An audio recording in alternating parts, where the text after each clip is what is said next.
Nós vamos estudar mais 3 algoritmos de ordenação, dessa vez algoritmos que trabalham em tempo linear, considerando algumas particularidades no conjunto de entrada. Então, os algoritmos que nós vamos estudar nessa aula são os algoritmos Counting Sort, Radix Sort e Bucket Sort. Vamos ver as aplicações, também o custo computacional desses algoritmos numa perspectiva assintótica e vamos ter aquela lista de exercícios sobre esses algoritmos. Bom, até agora nós vimos que os algoritmos que trabalham com comparação conseguem ordenar uma entrada de n números em n log n na maioria das vezes. Esses algoritmos que possuem esse custo computacional baseiam-se apenas em comparações entre os elementos de entrada. Contudo, existem algoritmos que, dependendo da configuração dos valores de entrada, conseguem, no melhor caso, também atingir um custo computacional linear. Era o caso do insertion sort, quando os valores de entrada já estavam ordenados, e também era o caso do heap sort, por exemplo, quando os valores de entrada eram homogêneos. Para esses casos, os algoritmos conseguiam trabalhar numa complexidade linear. Entretanto, na maioria das vezes, dados os valores de configuração de entrada, os algoritmos conseguem alcançar, a partir da comparação de diferentes estratégias de comparação, uma complexidade n log n. Era o caso do heap sort, era o caso do merge sort e também o caso do quick sort. No entanto, existem algoritmos de ordenação executados em tempo linear no limite inferior. É o que vamos ver na aula de hoje. Para isso, utilizam técnicas diferentes de comparações para determinar a sequência ordenada. Os seguintes algoritmos de ordenação trabalham em tempo linear. O Counting Sort, os elementos a serem ordenados são números inteiros pequenos, essa é a característica que ele deve ter para conseguir uma complexidade linear, os números não devem superar um valor de k. O Radix Sort, os valores são números inteiros de comprimento máximo d constante, isto é, independente de n. Nós vamos ver como esse algoritmo trabalha e quando ele consegue essa complexidade linear. E o Bucket Sort, os elementos do vetor de entrada são números reais uniformemente distribuídos sobre um determinado intervalo. Bom, nessa primeira parte nós vamos estudar o Counting Sort. Para esse algoritmo, pressupõe que cada um dos n elementos do vetor de entrada é um inteiro no intervalo de 0 a k, para algum inteiro k. Podemos ordenar o vetor contando para cada inteiro i no vetor quantos elementos do vetor são menores que ele. Então, como o próprio nome já diz, a estratégia de ordenação deste algoritmo, Counting Sort, é por contagem. A desvantagem desse algoritmo faz uso de vetores auxiliares, nós vamos ver que ele faz uso de um vetor auxiliar C, e o valor de k deve ser previamente conhecido. Para realizar a contagem em função de k, e até mesmo para criar o vetor auxiliar, nós precisamos conhecer o elemento k, que diz respeito ao maior elemento da sequência a ser ordenada. Vamos verificar esses detalhes na prática a partir de um exemplo. Bom, aqui nós temos o pseudocódigo do algoritmo Counting Sort. Ele recebe o vetor A, o vetor a ser ordenado. O vetor B é o vetor ordenado, significa que ele é o vetor de saída. N é o número de elementos do vetor. E K é o maior elemento a ser ordenado no vetor. Então, percebo que esse algoritmo ele é dividido em 4 etapas. Deixa eu só habilitar a caneta aqui.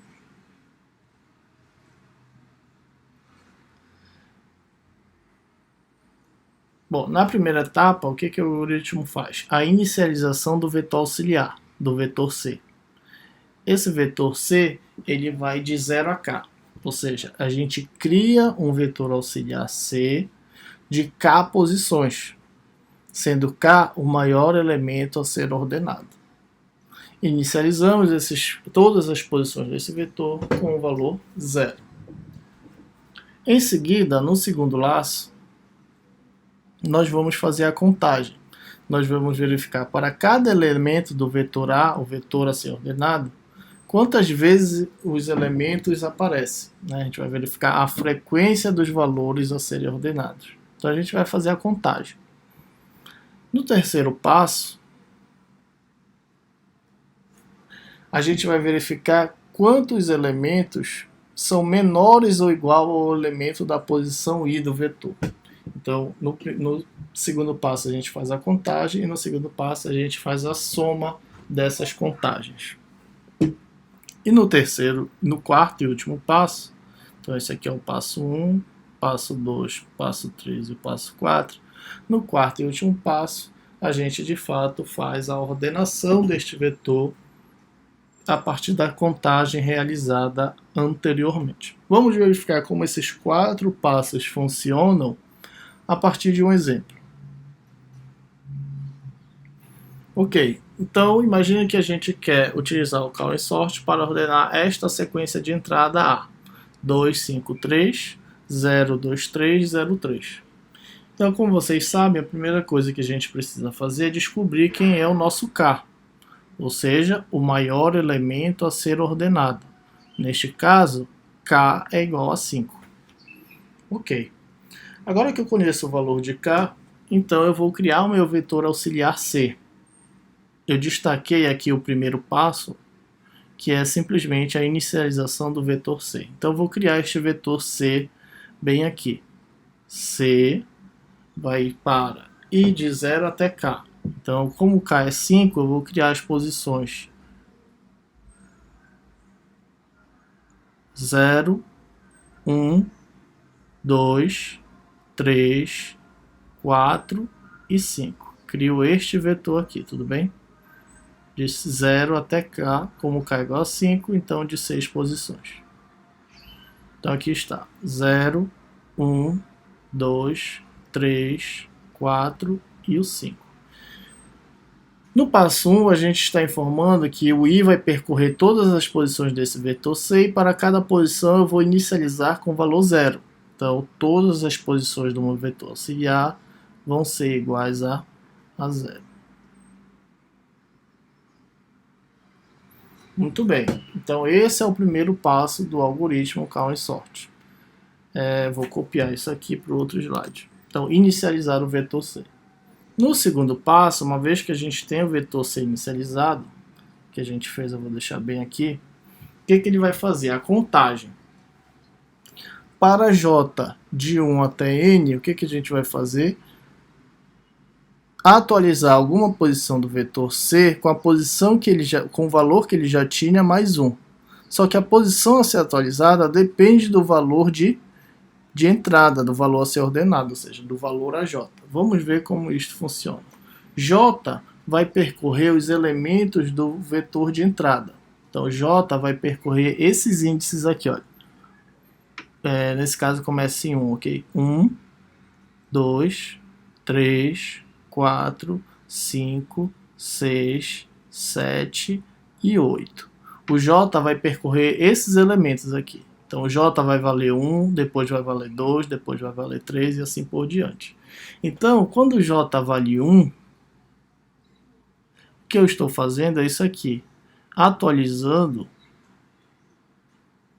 esta posição do vetor C. A posição do elemento A1. Só que quem é A1? Se nós substituirmos aqui, quem é A1? A1, o elemento da vetor A na posição 1 é o 2. Então, na verdade, quem é que eu vou mexer aqui? O C2. Então, C2 vai ser igual a C2 mais 1. Bom, como todos os elementos inicialmente são iguais a 0, então significa que eu vou atualizar este cara aqui. O C2 agora vai ser igual a 1. Muito bem. Agora o J valendo 2. Então, quando o J vale 2, quem é que eu vou atualizar aqui? O A2. Então, aqui na linha 4, eu estou dizendo que vou atualizar o C da posição A2. Mas quem é o elemento que está no índice 2 do vetor A? Olha, no índice 2 do vetor A está o número 5. Então, na verdade, quem eu vou atualizar é o C5. É isso que eu estou dizendo aqui. Atualize o C5. C5 vai ser igual a C5 mais 1. Como inicialmente todos os elementos são iguais a 0, C0 mais 1. Então eu vou atualizar esta posição aqui, olha. O C5 vai deixar de ser 0, agora ele vai ser igual a 1. O que isso está me dizendo? Olha, que no vetor A até agora o número 2 já apareceu uma vez.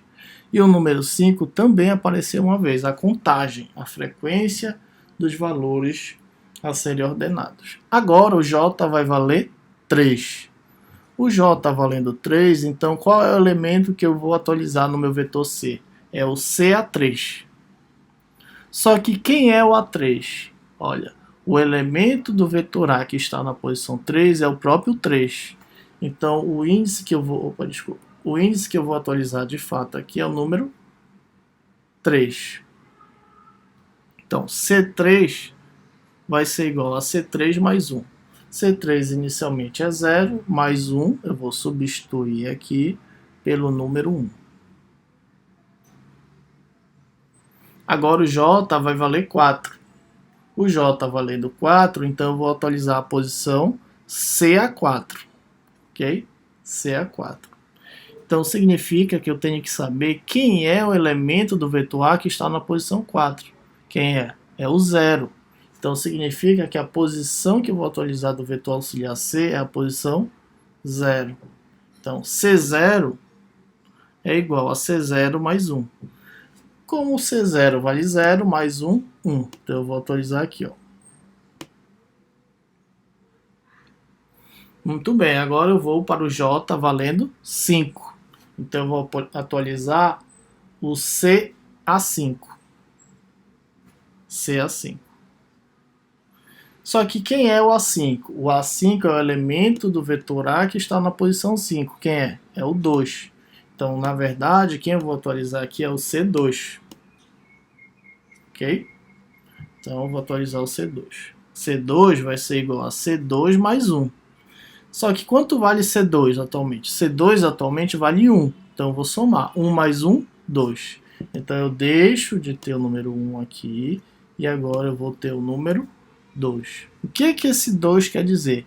Que o número 2 na vetor A já apareceu 2 vezes. E de fato, aqui e aqui. Então o vetor C está fazendo a contagem, ou seja, a frequência dos elementos que estão no vetor A.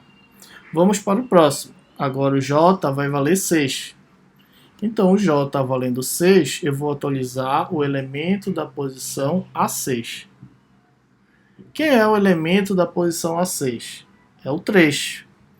Então, na verdade, aqui é C3. Então, C3 vai ser igual a C3 mais 1. Quanto vale atualmente C3? Atualmente, C3 é igual a 1. Então, é 1 mais 1 igual a 2. Então, eu vou atualizar essa posição e ele vai valer 2. Significa dizer, mais uma vez, que o número 3 no vetor A já apareceu 2 vezes. E, de fato, aqui e aqui.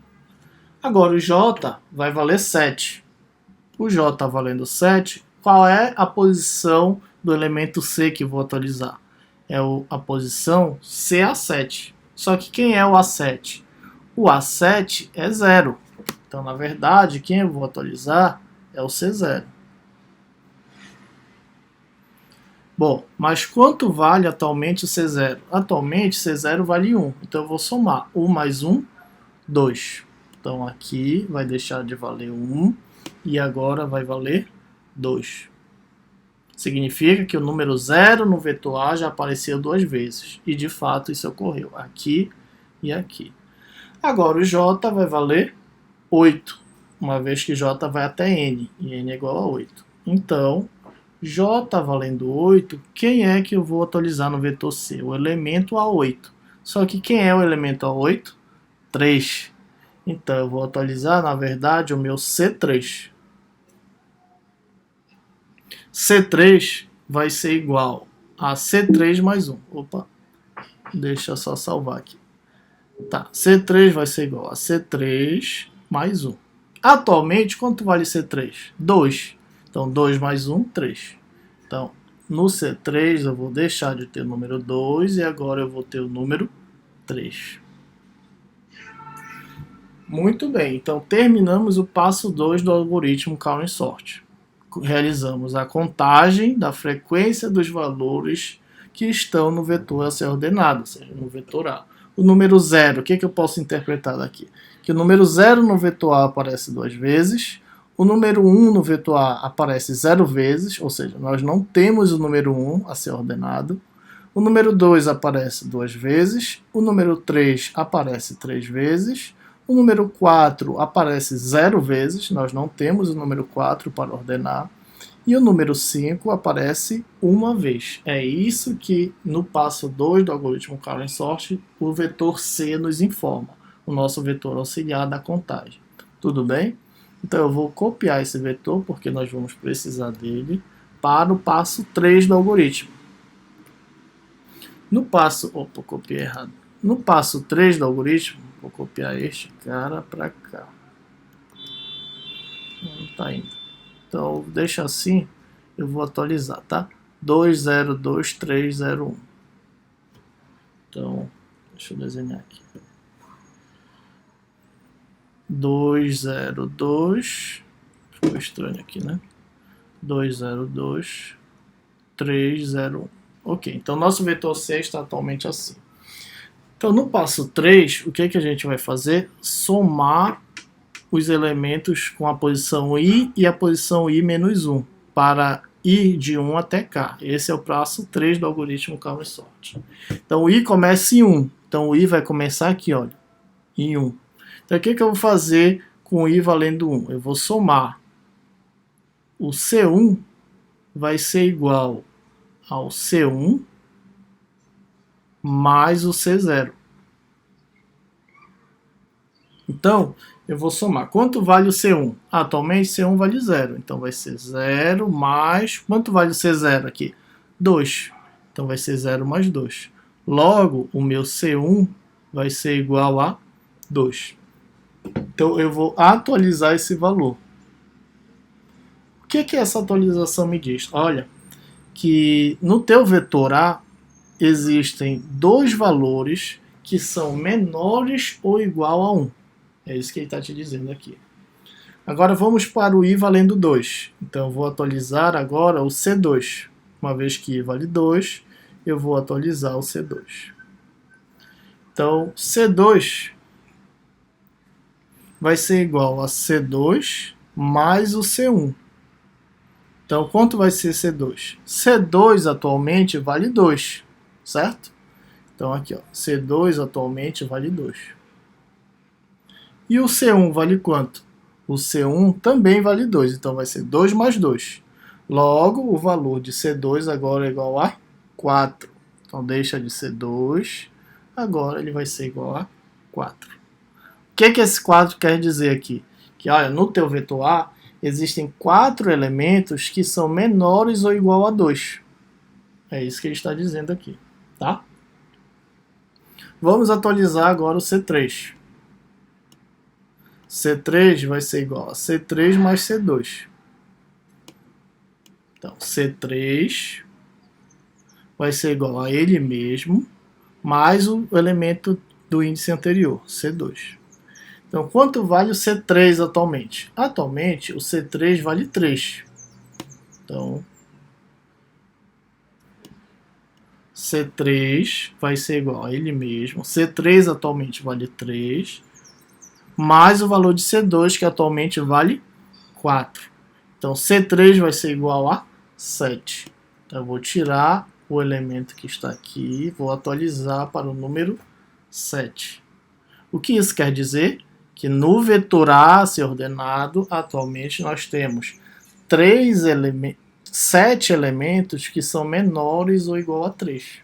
Se nós conferirmos, a gente vai identificar esses elementos. Olha, um elemento que é menor ou igual a 3, 2 elementos, 3, 4, 5, 6 e 7. 7 elementos que são menores ou igual a 3. Vamos fazer isso agora para o C4, I valendo 4. Então, C4 vai ser igual a C4 mais C3.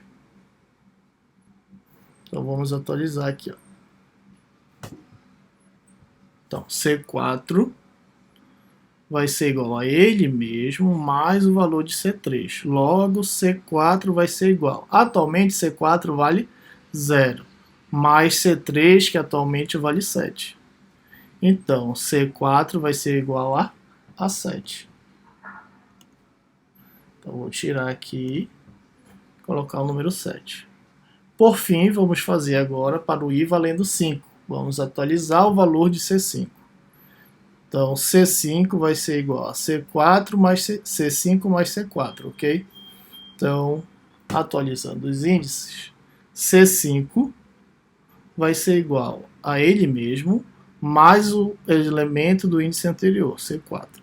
Então, C5 vai ser igual a C5, que atualmente vale 1, mais C4, que atualmente vale 7. Ou seja, C5 vai ser igual a 8. O que isso quer dizer mesmo?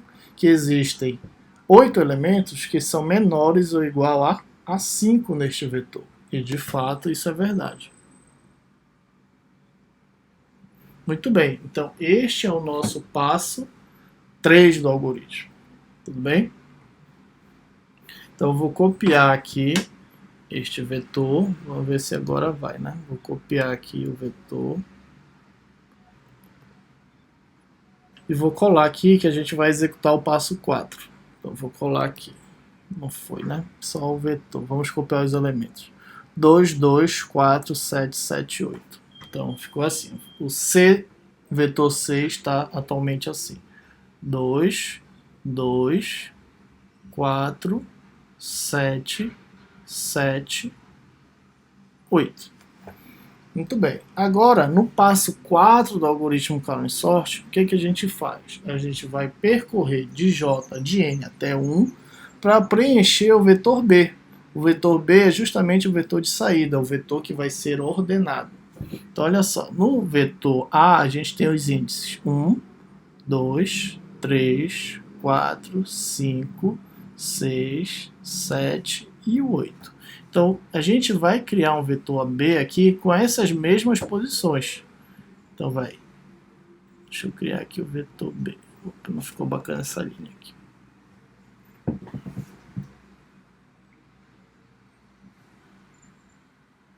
Então, esse vetor B vai ter a posição 1, 2, 3, 4, 5, 6, 7, vou criar mais uma aqui, tá? E a 8. Então aqui estão os índices. 1, 2, 3, 4, 5, 6, 7 e 8. Muito bem. Bom, esse vetor ficou mal desenhado, mas dá para ser. Bora lá. Então agora o que a gente vai fazer? Para J de N até 1, então percebam que o J ele vai começar aqui, olha. Igual a 8. Certo? E ele vai diminuindo. J, 8, 7, 6, 5, 4 até 1. O que a gente vai fazer para cada J? Atualizar o valor de B. Só que a atualização do valor de B vai ser assim. B vai ser igual a C de AJ. Então nós vamos fazendo essa substituição aqui, tá? De C de A de J.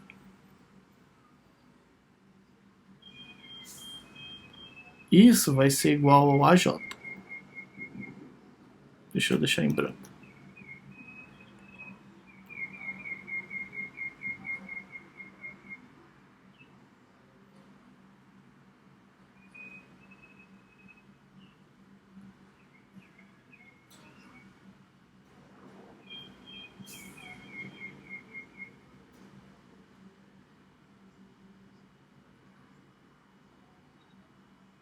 Muito bem.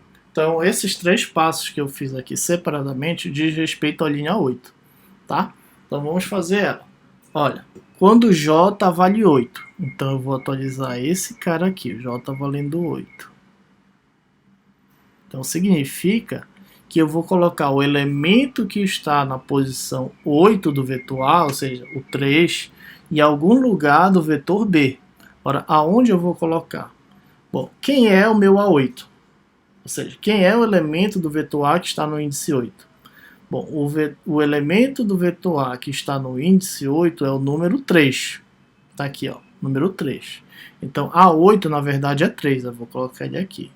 Então, perceba, é o A8 e esse 8 é o índice do vetor C. Então, quem é C3? Quem é C3? Olha, C3 é esse cara aqui, 7. Então, na verdade, B7. É isso que a gente está dizendo. Então significa que na posição B7 eu vou inserir o elemento que está na posição A8. Então significa que o 3 vem para cá.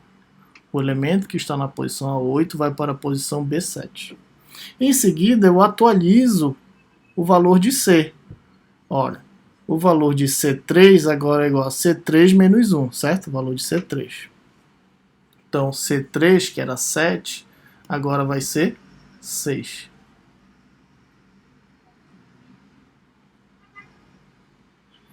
Agora o J está valendo 7.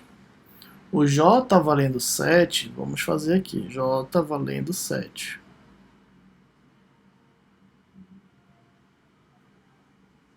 Vamos substituir.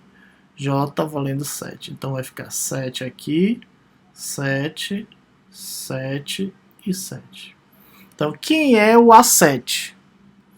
Bom, o elemento do vetor A que está na posição 7 é o 0. Então aqui vem o 0.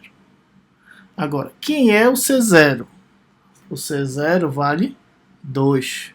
Então significa que eu vou colocar o elemento A7 na posição B2. Quem é o A7 mesmo? O A7 é 0. E eu vou colocar ele na posição 2. Então ele vem para cá. E atualizo o C0. O C0, que valia 2, agora vale só 1. É o que fala a linha 9, ok?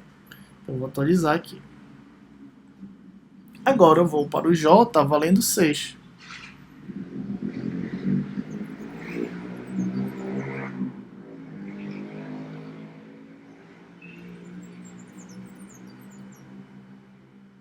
J valendo 6. Então vamos lá. 6, 6, 6, 6. Quem é o A6? O elemento do vetor A que está na posição 6. É o 3. Então ele vem para cá. Só que quem é o C3? C3 é 6. Então, na verdade, eu estou dizendo que eu vou colocar o elemento da posição A6 na posição B6. Quem é o A6 mesmo? É o 3. Eu vou colocar ele na posição B6, bem aqui. E atualizo o meu C3. O C3, que valia 5, 6, agora vai valer 5.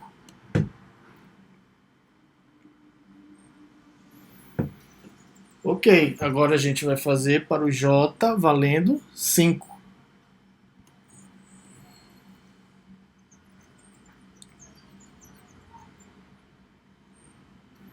J valendo 5. Então fica A5, A5, A5 e A5. Quem é o A5? O elemento do vetor A que está na posição 5 é o 2. Então eu tenho que descobrir quem é o C2. Quem é o C2? O C2 é 4.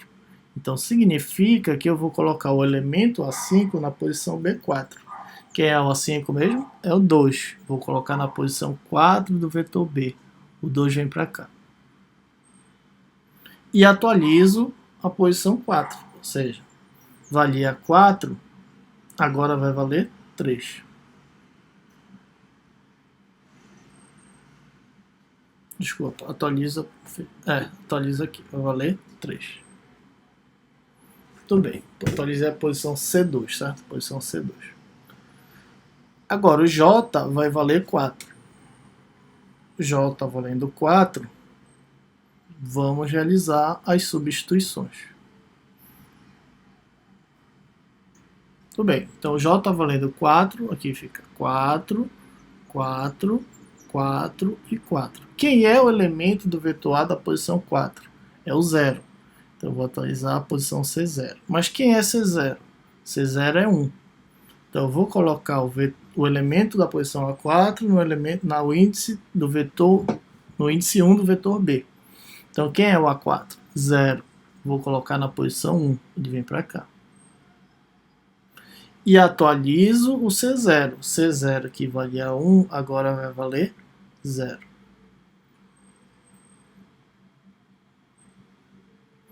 Agora eu vou fazer para o J valendo 3. Então vamos atualizar aqui os nossos índices.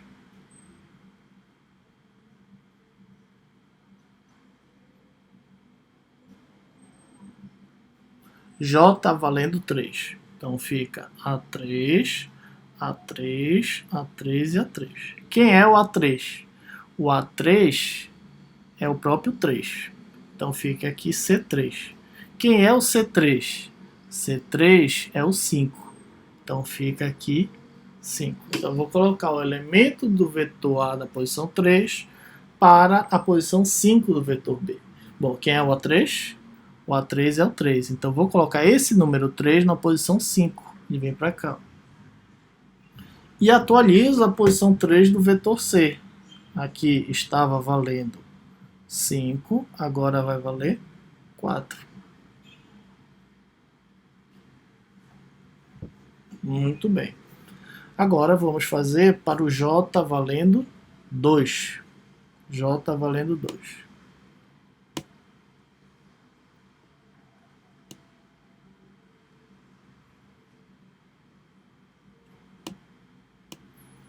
J valendo 2, então 2, 2, 2 e 2, certo?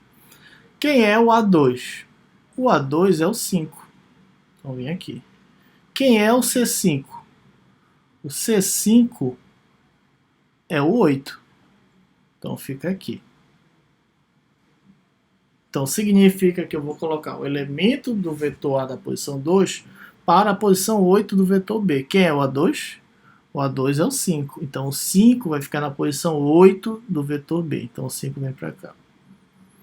E atualizo o C5. O C5, que valia 8, agora vai valer 7.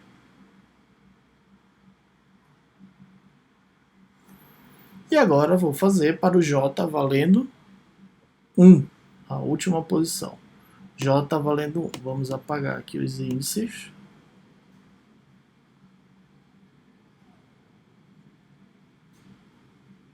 E vamos fazer para J valendo 1. Então vai ficar A1, A1, A1 e A1. Quem é A1? A1 é 2. Então vem para cá. Quem é C2? C2 é 3. Então significa que eu vou colocar o elemento da posição 1 no índice 3 do vetor B. Quem é A1? É o 2. Então o 2 vai ficar na posição 3 do vetor B. Vai ficar aqui, ó. E agora ele ia tentar para o J valendo 0, mas a condição de parada é J valendo 1 e o passo 4 se encerra. Percebam que após encerrar o passo 4, nós temos o vetor B ordenado.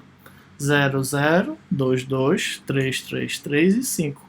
Então, a partir da contagem dos elementos com a estratégia do count sort, nós também conseguimos obter um vetor ordenado. Se nós analisarmos os 4 passos do algoritmo count sort, nós podemos claramente perceber que a complexidade dele, no pior caso, é big O de n mais k. Por quê? Ora, porque no passo 1, que é este laço aqui, no passo 1, ele vai executar este laço k vezes, certo? Ele vai executar k vezes. Então, aqui nós temos θ de k. No passo 2, neste laço aqui, ele vai executar sempre n vezes. Então, nós temos o θ de n aqui. No passo 3, ele vai executar esse laço k vezes. Então, nós temos o θ de k. E no passo 4, ele vai executar este laço aqui n vezes. Então, nós temos θ de n. Então, se nós somarmos esses laços, a gente vai ter n mais k. Bom, na verdade, vão ter as constantes, mas desprezando vai ter n mais k. Então, significa dizer que nós já sabemos, né, que o big O de n mais k, na verdade, é igual ao big O do max de nk. Certo? Big O de n mais k é igual ao big O de max de nk. Então, significa dizer que quando o valor de k é big O de n, nós temos uma complexidade linear em função do número de valores de entrada. Agora, quando o valor de k for muito maior que n, então o nosso Big O vai ser K. Quando o valor de K for muito maior que N, então a complexidade desse algoritmo é em função de K. Quando o valor de K for próximo de N ou menor que N, então a complexidade do algoritmo vai ser Big O de Dn. Então, por isso, o count sort depende do valor de K, ou seja, depende do maior elemento a ser ordenado. O que isso quer dizer? Quando o maior elemento do vetor que nós queremos ordenar for próximo à quantidade de elementos, então a complexidade é linear. Agora, se o maior elemento do vetor que nós queremos ordenar ele for muito maior do que a quantidade de elementos a ser ordenado, então a complexidade vai ser Big O de K. Por quê? Porque quando o maior elemento do vetor que nós queremos ordenar for muito maior do que a quantidade de elementos, este nosso vetor auxiliar C vai ser muito maior do que o vetor A, o vetor de entrada a ser ordenado. E aí a complexidade fica em função do tamanho deste vetor, certo? Então no count sort, a complexidade do algoritmo é o máximo de NK. É o Big O de max de NK, ou seja, o Big O de N mais K. Tudo bem? No próxima parte do vídeo, na parte 2, nós vamos estudar o algoritmo Radix Sort, ou Radix Sort. Até lá.